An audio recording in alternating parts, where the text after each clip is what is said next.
Alô, comunidade, eu sou o Rodrigo Viana e esse é o ICL Urgente, sempre às 5 da tarde, com as principais notícias do Brasil e do mundo. Hoje o resumo desse dia 10 de março de 2026. Eu vou chamar, como sempre faço, a Laura Couto lá na nossa redação, mas o dia 10 de março pra gente, né, Laura? Uma data especial, um ano do ICL Urgente no ar, Laura. Sim, Rodrigo, estou muito feliz de a gente estar celebrando esse um ano, esse compromisso que a gente tem com o nosso espectador desde que a gente começou, no dia 10 de março do ano passado. Também estou muito grata, é um ano que eu entrei aqui nessa aventura de ser apresentadora do seu lado, essa parceria incrível, você é meu grande amigo, e também com o Bruno, nosso redator que está aqui do meu lado, e vários jornalistas aqui do ICL que me inspiram muito, então estou muito feliz e que venham muitos programas, né, Rodrigo? Que bom, Laura. Você é bem mais nova do que eu, mas para mim também um gosto especial ter colocado esse programa no ar. Agradecer a toda a nossa equipe técnica, a direção de jornalismo do ICL, o Maurício Arruda, que foi quem ajudou a conceber esse programa, Leandro Demore, a Carol Souza, o Ricardo Gouveia, que está todo dia aqui com a gente, toda a nossa equipe técnica e de apuração. Sem ela não haveria tudo isso e sem você não haveria também esse programa, que é um programa feito com análise a quente e a informação que vai acontecendo ao longo do dia. Vamos em frente, né, Laura? Boa tarde para você que mora nesse país em que finalmente o caso Master começa a chegar na turma de Jair Bolsonaro, hein? Campos Neto, presidente do Banco Central. Temos uma apuração exclusiva hoje mostrando o Daniel Vorcaro visitando seguidamente o Banco Central, né? Na época do Campos Neto. E governador do Distrito Federal Ibanez. Será que finalmente vai cair a casa do Ibanez? É o que nós vamos acompanhar a partir de agora, esses e outros assuntos aqui no ICL Urgente, que faz um ano nesse dia 10 de março. Mais um bolsonarista inelegível? Será que nós teremos isso a partir desta terça-feira? Bom, o Tribunal Superior Eleitoral, TSE, retoma hoje às 7 horas da noite o julgamento de duas ações que podem levar à cassação do mandato do governador do Rio de Janeiro, Cláudio Castro, que é do PL, bolsonarista radical. Os processos envolvem também o deputado estadual Rodrigo Bacelar, do União Brasil, presidente afastado da Alerj, Assembleia Legislativa lá do Rio de Janeiro. Ele que foi preso, né, por vazar informações sobre operações policiais contra políticos ligados ao Comando Vermelho. Bom, as ações envolvendo o Bacelar e principalmente o governador Cláudio Castro apontam uso e abuso de poder político e econômico nas eleições de 2022. Segundo as investigações, Castro e Bacelar teriam criado cerca de 27 mil cargos considerados fantasmas para empregar cabos eleitorais em órgãos públicos ali do Rio, o que teria contribuído para a reeleição do governador. Mas tem um problema, né? O julgamento é retomado hoje, mas tem um problema. Dependendo do timing da decisão final, não sei se ela sai hoje, tem recurso, etc. Dependendo de tudo isso, a punição para o Cláudio Castro pode não ter muito efeito. Laura, explica pra gente isso, por favor. Rodrigo, olha o absurdo. Segundo integrantes do TSE, o cenário mais provável é que mesmo com a condenação, caso ela aconteça, o Castro ainda consegue disputar as eleições desse ano e eventualmente assumir um mandato no Senado. Isso porque a conclusão definitiva do julgamento pode acontecer só depois da diplomação dos eleitos, que é a etapa que formaliza todo esse resultado das urnas. E segundo precedentes da própria Corte, a inelegibilidade impede a candidatura, mas não leva à perda de mandato quando a decisão ocorre depois da diplomação.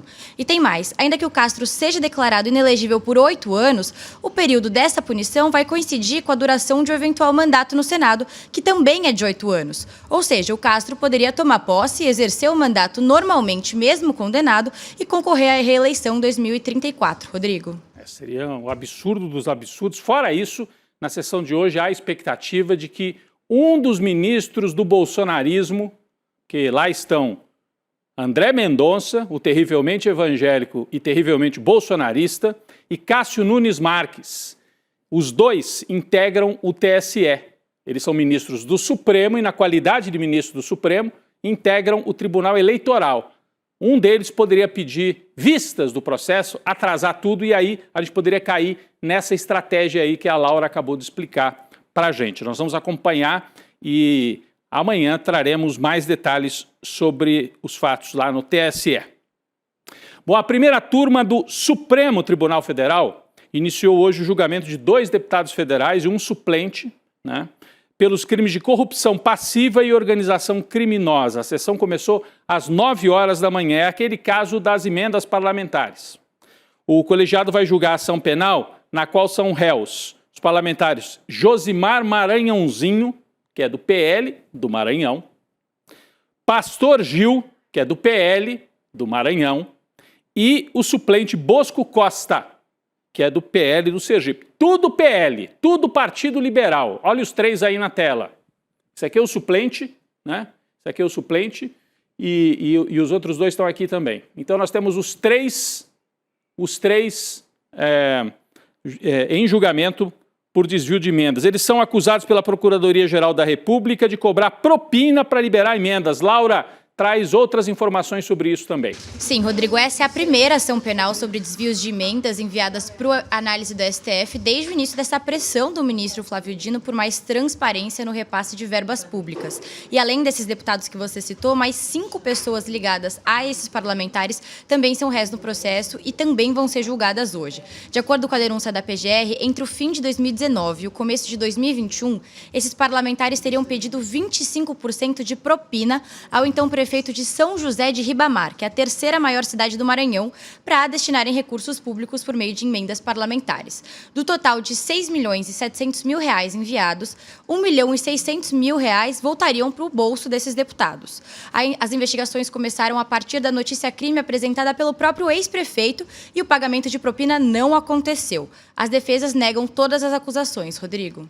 Então, vamos aguardar. É o primeiro enfrentamento concreto do Supremo a essa bandalheira das emendas parlamentares, que vamos relembrar. Tem 3 deputados aqui que você nunca ouviu falar, né? A não ser que seja do Maranhão e tal. Mas esse esquema vem de Eduardo Cunha. Depois foi reforçado na época do Arthur Lira e segue atuando com o atual presidente da Câmara, Hugo Mota. Então é um esquema em que os parlamentares têm controle do orçamento, tiram esse controle do Poder Executivo e, além de tudo, corrupção. Então tem que enfrentar, essa é uma deturpação grave e o ministro Flávio Dino está enfrentando esse crime contra os cofres públicos e um crime contra a democracia brasileira. Bom, nós voltamos a falar, como eu prometi no começo do programa, nós voltamos a falar sobre o escândalo do Banco Master e agora parece que os personagens bolsonaristas começam a sair da sombra, porque até agora a imprensa tradicional, aí Globo, UOL, etc., principalmente Globo, queriam transformar esse caso do Master num caso... O problema é o Supremo Tribunal Federal? Não, o problema é a roubalheira do Banco Master, autorizada pelo Banco Central da época do Bolsonaro com Campos Neto e com participação de governadores. E nós vamos falar de um deles agora. Ibanez Rocha. Ele é o personagem. Governador do Distrito Federal. Né? Ele é acusado de embolsar, através do escritório da família dele, 38 milhões de reais da gestora Reage, gestora de fundos, investigada pela Polícia Federal e ligada ao Banco Master. É um caso complexo e é de propósito a complexidade para ser difícil de investigar, mas a gente está aqui para explicar para vocês. O Ibanez assinou, ele não, né? O escritório da família dele assinou um contrato com um fundo ligado ao Master que previa a venda de honorários num caso de precatório. Vou explicar melhor. Precatório, quando qualquer cidadão ganha uma ação da prefeitura, do estado, do governo, ele entra numa fila, ele ganha ação, tem direito a receber. E aí ele entra numa fila e às vezes demora anos e anos para receber. Os advogados, nos casos grandões, ganham honorários gigantescos para conseguir liberar esse dinheiro. E o que o Ibanez fez? Ele era advogado num desses casos e vendeu o direito de receber o honorário no futuro para esse fundo ligado ao Banco Master. Coincidência ou não, na mesma época em que ele assina o contrato, já eu vou mostrar o contrato aqui na tela, na mesma época, o BRB, banco estatal, estava tentando comprar o Banco Master. Reparem só, o dinheiro entra de um lado para o escritório de advocacia da família dele. e o dinheiro sai do outro lado do BRB para tentar salvar o Banco Master. A Laura explica melhor para a gente este caso que vazou finalmente. Até a Globo está dando manchete, significa que o Ibanez perdeu a proteção que ele tinha. Laura.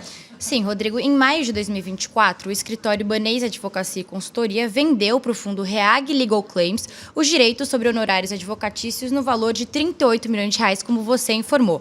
Esse fundo hoje se chama Pedra Azul. E o diretor desse fundo, o Marcos Ferreira Costa, é o mesmo representante do Grupo Bornel, que é outro fundo investigado pela Polícia Federal por ter sido usado em uma operação do Master e da Reag para comprar 25% do controle do banco BRB abaixo do preço do mercado. Então, para se ter uma noção, meses depois de firmar o contrato com o escritório da família do Ibanez, o diretor dos fundos participou e votou em assembleias de acionistas do BRB como representante desse fundo Bornel. O Marcos Ferreira também aparece na Comissão de Valores Imobiliários como responsável pela Reag, que foi liquidada pelo Banco Central em janeiro. Então, o resumo da ópera aqui, a suspeita é que o Master, por meio da Reag, pagou 38 milhões de reais para o governador Ibanez Rocha através de um contrato com o escritório da família dele.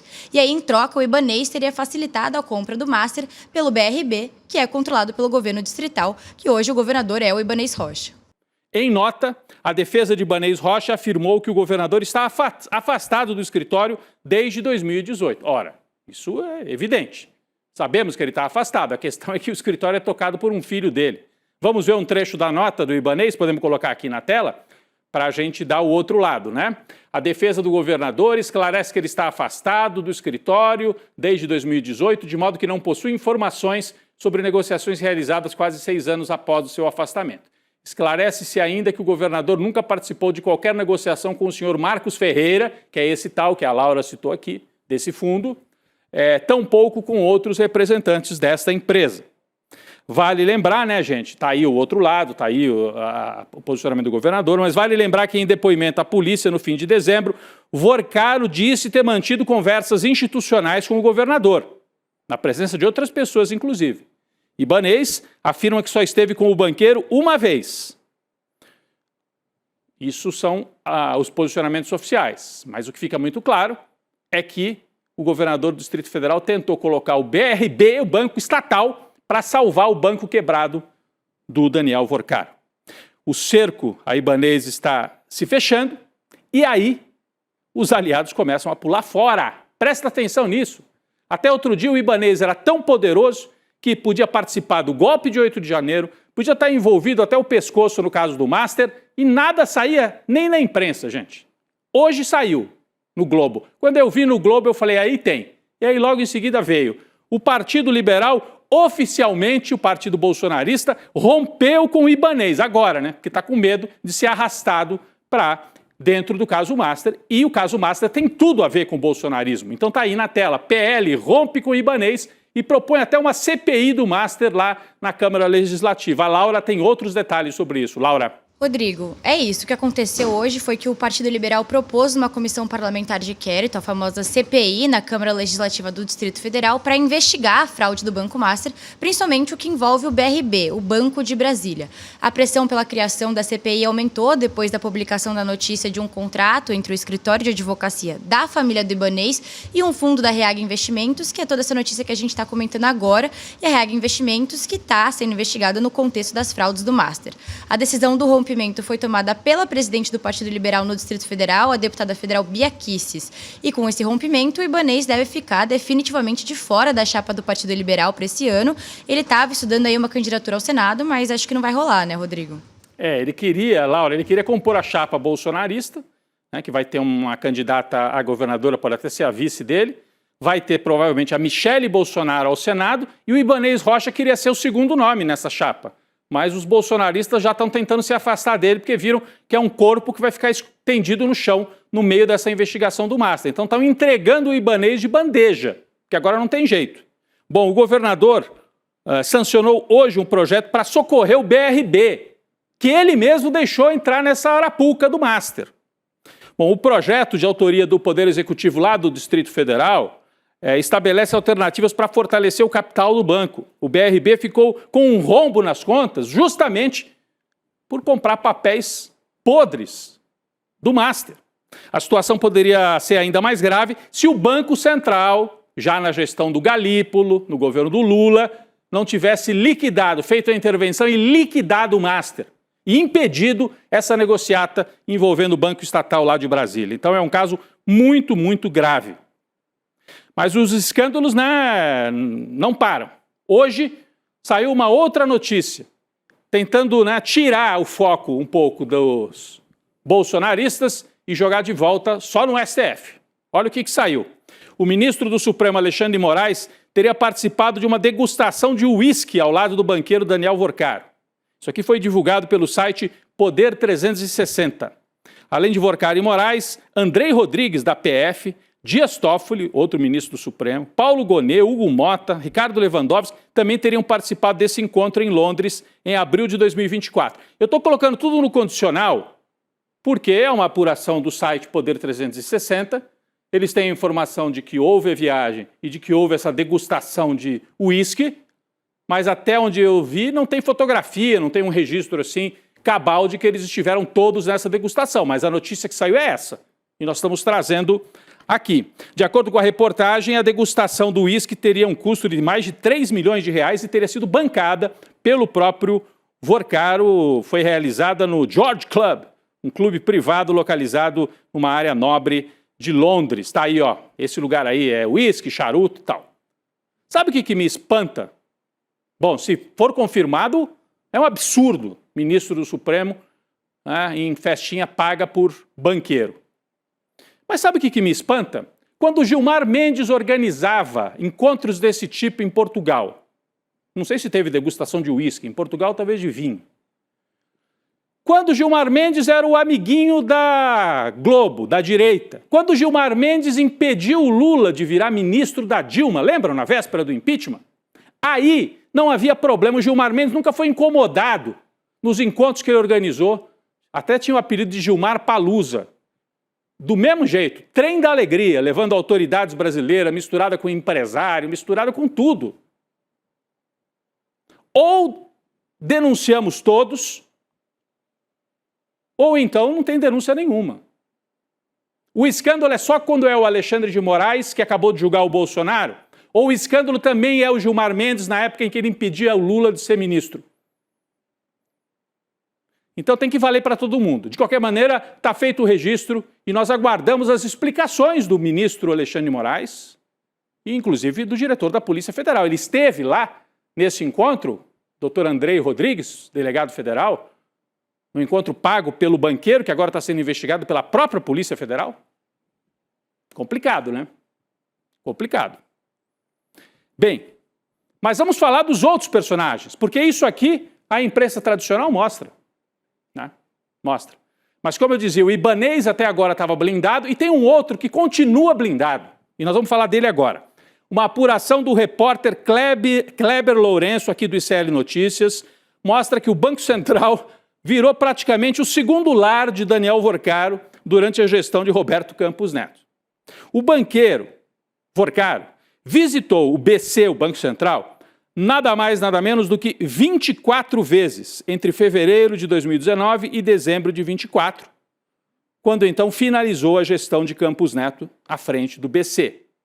24 vezes, 24 visitas do Vorcaro, enquanto o Campos Neto era o presidente do banco. Roberto Campos Neto, vale lembrar, era tão próximo de Jair Bolsonaro que foi votar em 2022 com aquela camisa amarela da seleção para dizer: eu sou presidente do BC, mas antes de tudo eu sou um quadro da extrema-direita brasileira. Esse é o Campos Neto.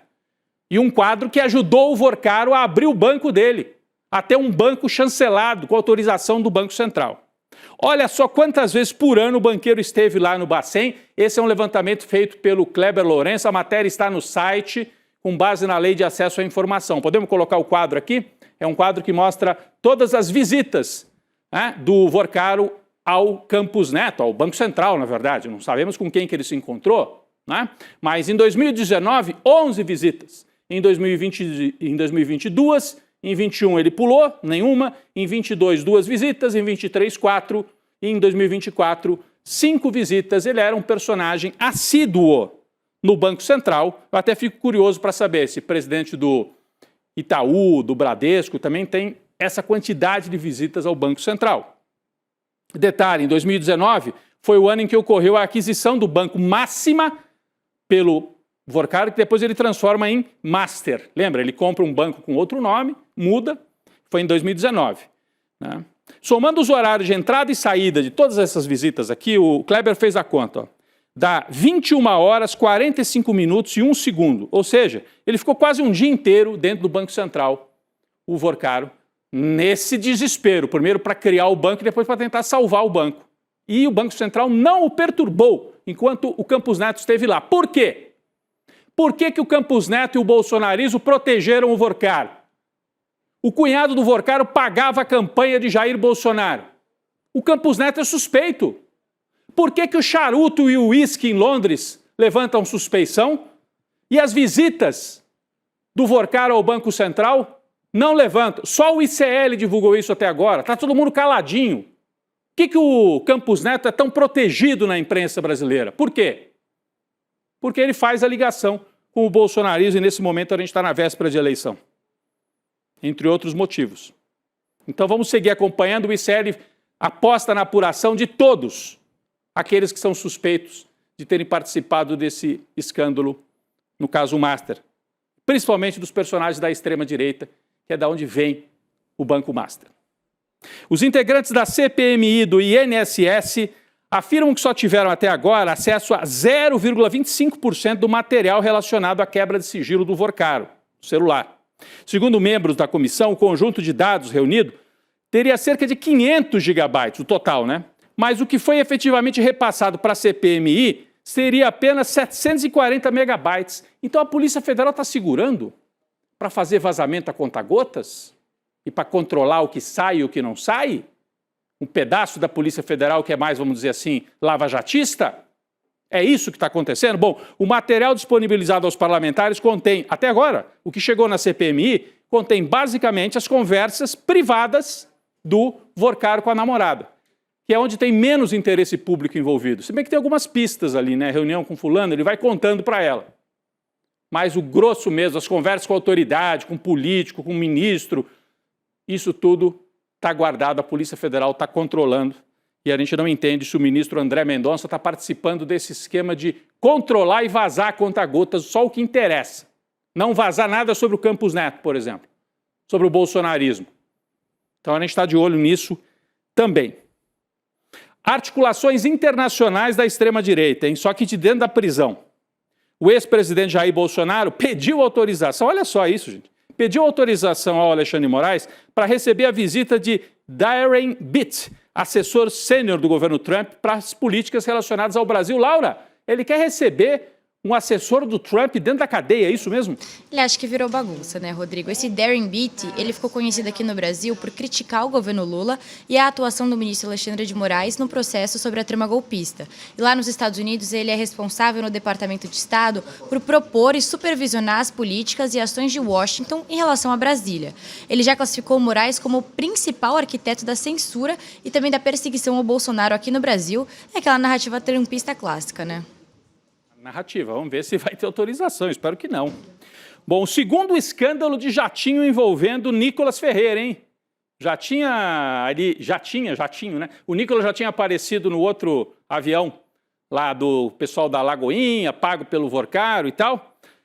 E agora a gente descobre que durante a campanha de 2024, o tal do Nicolas, que diz que é o rei da moral e dos bons costumes, ele viajou num jato pertencente a Nelson Ramos Aguilera, denunciado pelo Ministério Público por integrar uma organização criminosa voltada para lavagem de dinheiro e uso de máquinas de caça-níquel.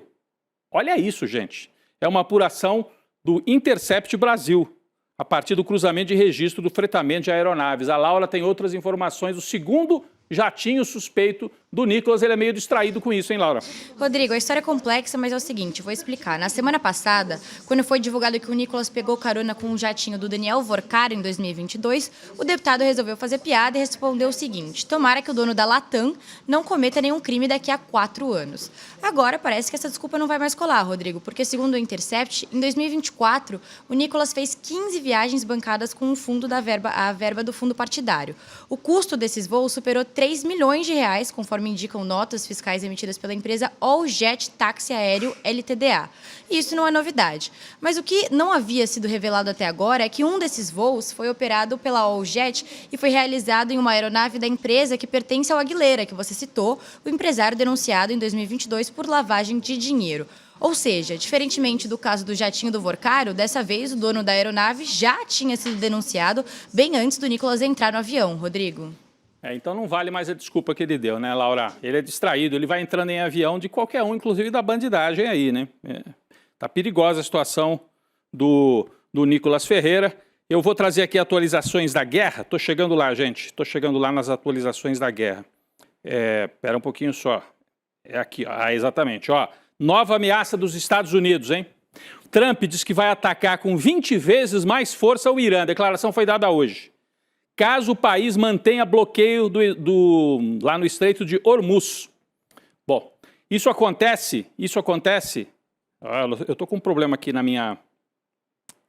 meu equipamento aqui na mão. Mas eu vou retomar aqui. Isso acontece depois dele afirmar mais cedo à rede CBS que a guerra praticamente acabou. Então, o Trump, ontem, preocupado com a alta do preço do dólar, do preço do petróleo, disse, a guerra acabou. Depois o Irã falou, acabou nada, continuam bloqueados os petroleiros. E hoje o Trump está dizendo que vai atacar o Irã com 20 vezes mais força se não liberarem a passagem dos petroleiros. Ele publicou até uma postagem na rede social dele. Se o Irã fizer algo que interrompa o fluxo de petróleo, será atingido pelos Estados Unidos 20 vezes mais forte do que foi atingido até agora.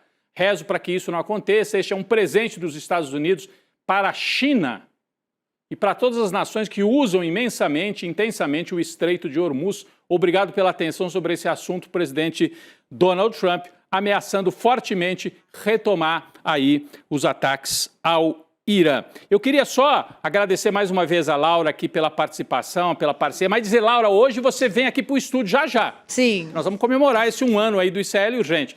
Vem para cá, enquanto isso eu vou dar um recado aqui. Tô indo aí, Rodrigo, tô indo aí. Vem. Olha, mas eu quero deixar um recado aqui. Você, por acaso, já está no nosso grupo do ICL Notícias no WhatsApp. Você recebe as principais notícias do Brasil e do mundo. Quem está no grupo vai acompanhando em primeira mão, antes até das coisas serem postadas nos nossos programas, no nosso site. Como é que você entra nesse grupo? Você digita icl.com.br/grupo e é através desse grupo que você vai conhecer a grande novidade que o Eduardo Moreira vai anunciar no final desse mês. É uma novidade que tem a ver com tecnologia, tem a ver com disputa das tecnologias. Eu não posso dar mais spoiler do que isso. Entra no grupo, icl.com.br/grupo. E aí você vai ficar sabendo antes de todo mundo qual é a grande novidade que vem no final desse mês. É uma novidade que vai mudar aí a maneira da gente operar no jornalismo. Você entra em icl.com.br/grupo. Vem aí o N2, mas antes quem vem aí é a Laura, que a gente fica sempre um na redação, outro aqui. Vamos comemorar junto. Opa, tem bolo! Vem a nossa equipe, 1 ano no ar. O Bruno Concílio, o nosso Gus, representando toda a nossa equipe de editores, equipe técnica. Vamos virar para aquela câmera. A Laura é minha chefe aqui. Vamos organizar aqui. Isso. Então vamos lá. É isso. Né? Parabéns, não tem vela, mas assim, parabéns, é o programa mais novo do ICL. É um orgulho para todos nós fazer esse programa há 1 ano. Obrigado a vocês, principalmente. Valeu, gente. Obrigado. Parabéns. Don't waste my time. Na loja Sou ICL você encontra camisetas, canecas, mochilas e bonés que carregam ideias.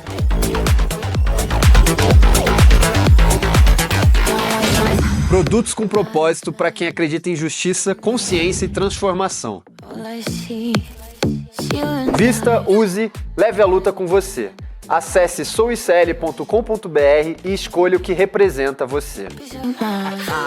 ICL, souicl.com.br, tá tudo lá. Fala pessoal, tudo bem? Leandro Demore aqui para dar uma notícia incrível. O ICL tem sua própria revista digital, a revista Liberta, um novo espaço de jornalismo profundo, crítico e com a nossa cara, feito para quem quer entender o Brasil e o mundo além da superfície. Na revista Liberta, você vai encontrar os maiores articulistas e colunistas com análise sobre política, cultura, atualidades e, claro, muito muito pensamento crítico. Esse vai ser o nosso espaço semanal de reflexão em profundidade. Faça agora mesmo a sua assinatura. Acesse icl.com.br/revista. E se você já é aluno ou aluna de algum curso do ICL, tem um benefício especial para fazer parte disso com a gente. Um desconto exclusivo para garantir a sua assinatura. Revista Liberta é o ICL em profundidade.